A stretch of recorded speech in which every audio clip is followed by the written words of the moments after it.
Hi viewers, నా పేరు doctor Kranthikumar Reddy, consultant andrologist, J andrology and men's health. మాకు విజయవాడ, వైజాగ్, రాజమండ్రి మరియు నెల్లూరులో బ్రాంచెస్ ఉన్నాయి. అండ్ ఈ మంత్ నుంచి కర్నూలులో కూడా మా హాస్పిటల్ బ్రాంచ్ అనేది స్టార్ట్ చేయడం జరిగింది. మా విజయవాడ హాస్పిటల్ బ్రాంచ్లో ఆపరేషన్ థియేటర్ ఇది.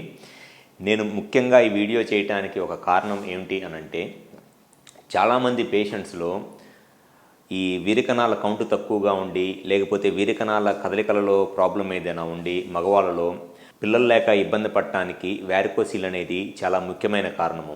ఈ వ్యారికోసిల్ ప్రాబ్లం అంటే మగవాళ్ళలో కొంతమందిలో బీర్జాలలో ఉన్న రక్తనాళాలు ఉబ్బిపోయి ఆ బీర్జాలకు వచ్చే రక్త సరఫరా తగ్గిపోవటం వల్ల, ఈ డ్యామేజ్ అయిపోయిన రక్తనాళాల వల్ల రక్త సరఫరా తగ్గిపోవటం వల్ల వీరికణాల కౌంటు తగ్గిపోయింది. సో దానివల్ల పిల్లలకి ఇబ్బంది పడుతూ ఉంటారు.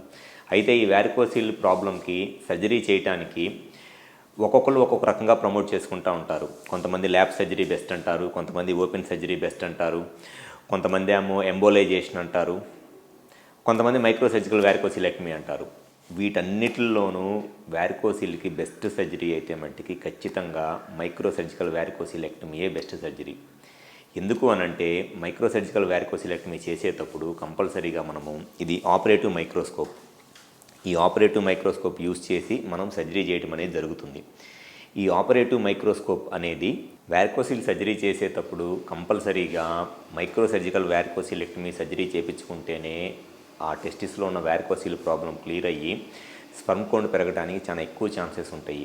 అయితే చాలామంది మైక్రో సర్జికల్ వ్యారికోసిలెక్టమీ అని చెప్పి ఎవ్వరూ కూడా మైక్రోస్కోప్ యూజ్ చేయకుండా నార్మల్గా ఐతోనే చూస్తా సర్జరీ చేస్తారు. కంపల్సరీగా సర్జరీ చేసేటప్పుడు ఈ ఆపరేటివ్ మైక్రోస్కోప్ అంటారు, ఈ ఆపరేటివ్ మైక్రోస్కోప్ యూజ్ చేస్తా సర్జరీ చేస్తేనే పేషెంట్కి మ్యాక్సిమం బెనిఫిట్ అనేది జరిగిద్ది. ఈ ఆపరేటివ్ మైక్రోస్కోప్ అనేది మనకి దీంట్లో నుంచి చూసి సర్జరీ చేస్తున్నప్పుడు కరెక్ట్గా డ్యామేజ్ అయిపోయిన వెయిన్స్ ఏ అనేది మనకి క్రిస్టల్ క్లియర్గా తెలుస్తాయి అన్నమాట. ఎందుకనంటే దీంట్లో మనము దగ్గర 25 టైమ్స్ మ్యాగ్నిఫికేషన్ ఉంటుంది. అంటే మన నార్మల్ ఐ చూసేదానికన్నా ఇది 25 టైమ్స్ ఎక్కువ మ్యాగ్నిఫికేషన్లో చూపిస్తుంది. సో దానివల్ల కరెక్ట్గా డ్యామేజ్ అయిపోయిన వెయిన్స్ ఏది ఉంది అనేది మనకి ఈ ఆపరేటివ్ మైక్రోస్కోప్లో చూసుకొని సర్జరీ చేస్తున్నప్పుడు ఈజీగా తెలిసింది. కాబట్టి కరెక్ట్గా డ్యామేజ్ అయిపోయిన వెయిన్స్నే మనము లైగేట్ చేస్తాము. సో దానివల్ల స్పర్మ్ కౌంట్ పెరగడానికి చాలా ఎక్కువ ఛాన్సెస్ ఉంటాయి. కానీ చాలామంది మేము కూడా మైక్రో సర్జికల్ వ్యారికోసిలెక్టమీ చేస్తామని చెప్తారులే, కానీ ఎవ్వరూ కూడా నాకు తెలిసి ఆంధ్రప్రదేశ్లో ఏ హాస్పిటల్లో కూడా వ్యారికోసిల్ సర్జరీకి ఆపరేటివ్ మైక్రోస్కోప్ యూజ్ చేయరు. మా దగ్గర మట్టికి 100% ప్రతి పేషెంట్లోనూ సర్జరీ చేసేటప్పుడు ఈ ఆపరేటివ్ మైక్రోస్కోప్లో నుంచే నేను చూసి సర్జరీ చేస్తాను. సో డెఫినెట్గా మా దగ్గర వ్యారికోసిల్ ప్రాబ్లంకి బెస్ట్ రిజల్ట్స్ అనేవి వస్తాయి. సర్జరీ అయిపోయిన తర్వాత స్పర్మ్ కౌంట్ పెరగడానికి కానివ్వండి, ప్రెగ్నెన్సీ రావడానికి కానివ్వండి, బెస్ట్ రిజల్ట్స్ దేనికి వస్తాయి అంటే కంపల్సరీగా ఈ ఆపరేటివ్ మైక్రోస్కోప్ యూజ్ చేస్తాము. అండ్ ఇంకొంతమంది అసలు ఆపరేటివ్ మైక్రోస్కోప్ అవసరం లేదు వ్యారికోసిల్ సర్జరీ చేయడానికి, జస్ట్ ఇట్లా లూప్స్ అంటారు, కలజోడు ఉంటుంది ఒక లూప్స్ అని, ఆ లూప్స్ పెట్టుకొని సర్జరీ చేసినా సరిపోయిద్ది అని. లూప్స్లో జస్ట్ మనకి 3 టైమ్స్ 4 టైమ్స్ మ్యాగ్నిఫికేషనే కనపడింది లూప్స్లో. కానీ ఈ ఆపరేటివ్ మైక్రోస్కోప్లో దగ్గర 25 టైమ్స్ 2.5x అంటే 25 టైమ్స్ మ్యాగ్నిఫికేషను అనేది కనపడిద్ది అనమాట. సో అందుకే ఆపరేటివ్ మైక్రోస్కోప్ యూస్ చేస్తే బెస్ట్ రిజల్ట్స్ అనేది వస్తాయి.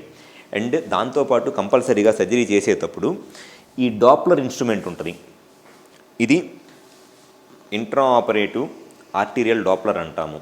ఈ డాప్లర్ ఇన్స్ట్రుమెంట్ యూస్ చేసి సర్జరీ చేయటం వల్ల మనకి కరెక్ట్గా డ్యామేజ్ అయిపోయిన వెయిన్ ఏది ప్లస్ ఆర్టరీ ఏది అనేది డిఫరెన్షియేషన్ తెలిసిద్ది. అది మనకి నేకెడ్ అయితే తెలియదు. ఆ ఆర్టరీ అనేది సర్జరీ చేసేటప్పుడు ప్రిజర్వ్ చేయటం అనేది చాలా ఇంపార్టెంట్. టెస్టికులర్ ఆర్టరీ ప్రిజర్వ్ చేయటం అనేది మనం ఈ డాప్లర్ యూస్ చేయటం వల్ల, ఇది డాప్లర్ మిషన్, ఇది డాప్లర్ ప్రోబ్, ఈ డాప్లర్ అది ట్యూబాలు, ఈ డాప్లర్ మిషన్కి ఇట్లా ప్రోబ్ అనేది మనం ఇన్సర్ట్ చేసి సర్జరీ చేసేటప్పుడు ఈ డాప్లర్ ప్రోబ్తో కరెక్ట్గా ఎక్కడ ఆర్టరీ ఉంది, ఎక్కడ వెయిన్ ఉంది అనేది ఈజీగా ఐడెంటిఫై చేయడం జరిగింది. సో దానివల్ల టెస్టికులర్ ఆర్టరీ ప్రిజర్వ్ అయింది కాబట్టి టెస్టిస్కి బ్లడ్ సప్లై పెరిగి, అండ్ ఈ వ్యారికోసిల్తో మనము డ్యామేజ్ అయిపోయిన వెయిన్స్ని లైగేట్ చేస్తాం కాబట్టి టెస్టిస్కి ఆక్సిజన్ ఉన్న బ్లడ్ ఎక్కువ వస్తూ ఉండటం వల్ల ఈ స్పర్మ్ కౌంట్ అనేది చాలా ఇంప్రూవ్ అయింది. సో ఎవరైతే వ్యారికోసిల్ ప్రాబ్లంతో బాధపడుతున్నారో కంపల్సరీగా మీరు సర్జరీ చేయించుకునేటప్పుడు మీకు సర్జరీ చేసే డాక్టరు వాస్కులార్ డాప్లర్ యూజ్ చేస్తున్నారా లేదా, మైక్రోస్కోప్ యూజ్ చేస్తున్నారా లేదా అని ఖచ్చితంగా చూసుకోండి. మైక్రోస్కోప్ యూజ్ చేయకుండా, ఈ డాప్లర్ యూజ్ చేయకుండా మీరు సర్జరీ చేయించుకున్నా ఒకటే చేయించుకోకపోయినా ఒకటే కంపల్సరీగా మా దగ్గర సర్జరీ చేసేటప్పుడు నేను మైక్రోస్కోపు డాప్లర్ రెండు యూజ్ చేస్తాను. డెఫినెట్గా మా దగ్గర బెస్ట్ రిజల్ట్స్ అనేవి ఉంటాయి. అసలు ఈ వాస్కులర్ డాప్లర్ మైక్రోస్కోప్ ఇవన్నీ కాకుండా కొంతమంది ఎంబోలైజేషన్ చేస్తాము అని అంటారు. ఎంబోలైజేషన్ అనేది వారికోసిల్ ప్రాబ్లంకి అసలు ట్రీట్మెంట్ ఆప్షన్ కానే కాదు. ఎంబోలైజేషన్ చేసినప్పుడు ఒక సింగిల్ టెస్టికులర్ వెయిన్ ఒక్కదాన్నే వాళ్ళు ఎంబోలైజ్ చేస్తారు. కానీ టెస్టికులర్ వెయిన్స్ దగ్గర ఒక 7 to 10 వెయిన్స్ ఉంటాయి. ఆ 7 to 10 వెయిన్స్లో ఒక 4 వెయిన్స్ డ్యామేజ్ అయిపోతే ఆ 4 వెయిన్స్ని లైగేట్ చేయాలి. 5 వెయిన్స్ డ్యామేజ్ అయిపోతే 5 వెయిన్స్ని లైగేట్ చేయాలి. అలా కాకుండా ఎంబోలైజేషన్ చేసినప్పుడు ఒక సింగిల్ వెయిన్ని లైగేట్ చేస్తారు. వాళ్ళు 4 to 5 వెయిన్స్ లైగేట్ చేయరు. సో దానివల్ల ఎంబోలైజేషన్ అనేది పెద్దగా బెనిఫిట్ అవ్వదు పేషెంట్స్కి. అండ్ ఇంకోటి, ఎంబోలైజేషన్ అనేది మనము ఈ మైక్రో సర్జరీ కన్నా 2 to 3 టైమ్స్ ఎక్కువ కాస్ట్ అయ్యిద్ది. మైక్రో సర్జరీ చేయించుకున్న దానికన్నా ఎంబోలైజేషన్ను ఒక 2 to 3 టైమ్స్ ఎక్కువ కాస్ట్ అయ్యిద్ది. అండ్ రిజల్ట్స్ తక్కువగా ఉంటాయి.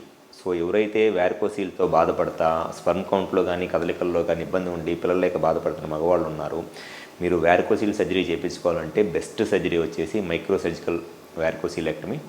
అండ్ ఆ మైక్రో సర్జికల్ వారికోసిలెక్టమీ చేస్తామని చెప్తున్న డాక్టరు ఖచ్చితంగా ఈ మైక్రోస్కోపు అండ్ ఈ డాప్లరు యూజ్ చేస్తున్నారో లేదో అనేది మీరు ఖచ్చితంగా చూసుకోండి. ఈ రెండు యూజ్ చేయకుండా మీరు సర్జరీ చేయించుకున్నా ఒకటే చేయించుకోకపోయినా ఒకటే.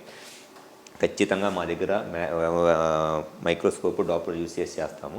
సో ఎవరైతే ఈ వారికోసిల్ ప్రాబ్లంతో బాధపడుతున్నారో కుదిరితే ఒకసారి అపాయింట్మెంట్ తీసుకొని విజయవాడ, వైజాగ్, రాజమండ్రి మరియు నెల్లూరులో మాకు బ్రాంచెస్ ఉన్నాయి. అండ్ ఈ మంత్ నుంచి కర్నూలులో కూడా బ్రాంచ్ స్టార్ట్ చేశాము. ఒకసారి హాస్పిటల్ నెంబర్ కాల్ చేసి ఈ 5 ప్లేసెస్లో ఎక్కడైనా సరే అపాయింట్మెంట్ తీసుకొని వచ్చి కలవండి. మీకు మ్యాక్సిమం బెనిఫిట్ అనేది జరిగిద్ది. Thank you.